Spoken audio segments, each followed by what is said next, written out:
Harga komoditas logam dan mineral bergerak di jalur uptrend. Komoditas seperti batu bara, nikel, timah, aluminium, dan tembaga menanjak cukup tajam. Hanya emas dan perak saja yang mengalami pembalikan arah. Harga nikel di London Metal Exchange misalnya, berada di $19.726 per ton. Harga ini, sudah naik 18,74% year to date. Sementara itu, harga tembaga dan timah sudah naik 23,12% dan 64,18% sepanjang tahun ini. Kenaikan harga nikel sangat berkaitan dengan pengembangan kendaraan listrik. Permintaan baterai untuk kendaraan listrik berpeluang meningkat. Selain itu, penjualan mobil listrik secara global juga terus menunjukkan tren positif. Tren perdagangan mobil listrik tersebut juga memicu permintaan komoditas lainnya yang menjadi komponen kendaraan listrik, misalnya seperti tembaga. Tembaga diuntungkan karena meningkatnya permintaan mobil listrik dan pembangkit listrik dengan energi terbarukan. Kenaikan harga-harga komoditas kali ini didorong oleh menipisnya pasokan global dan menguatnya permintaan dari sejumlah industri. Misalnya untuk tembaga, tipisnya pasokan global disebabkan oleh penurunan produksi yang terjadi di negara Peru. Peru merupakan produsen tembaga nomor 2 di dunia. Pandemi COVID-19 menjadi penghambat aktivitas pertambangan.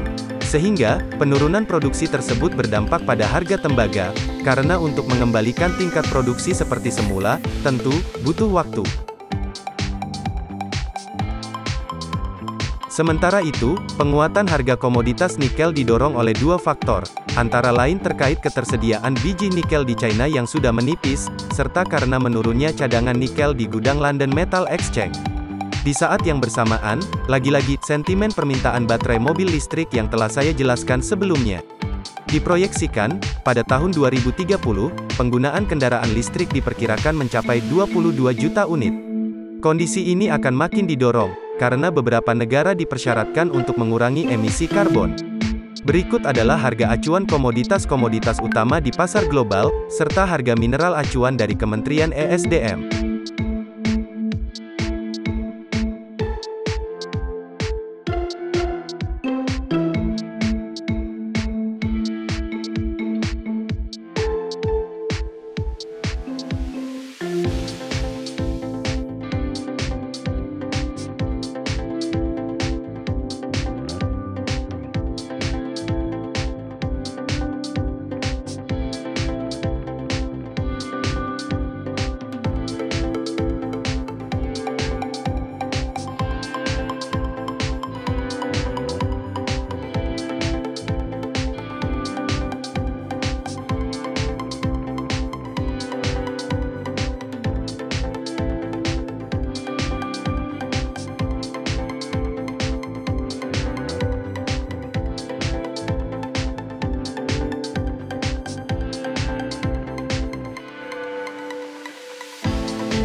Kenaikan harga komoditas tentu akan memengaruhi industri manufaktur.